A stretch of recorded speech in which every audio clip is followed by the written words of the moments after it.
Ei, pai, tu tomou banho agora, tá se enxugando no ventilador, aí tá com frio, é? Tá com frio, tá?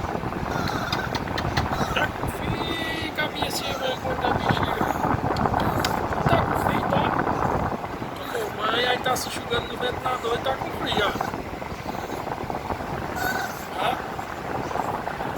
Vai pra lavar, negócio, não vai? Ventilador não. É, vai se enxugar, ficar bem enxugadinho, né? Ah, mas porque aqui em Juazeiro tá quente demais, né? Como? Quer dizer, Tiriga. Tiriga, tu tem que tomar banho, Tiriga. Não é não, pai?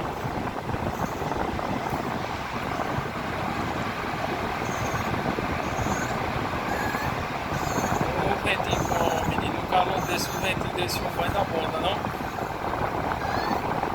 Dá ou não dá? Ah, eu sei que dá.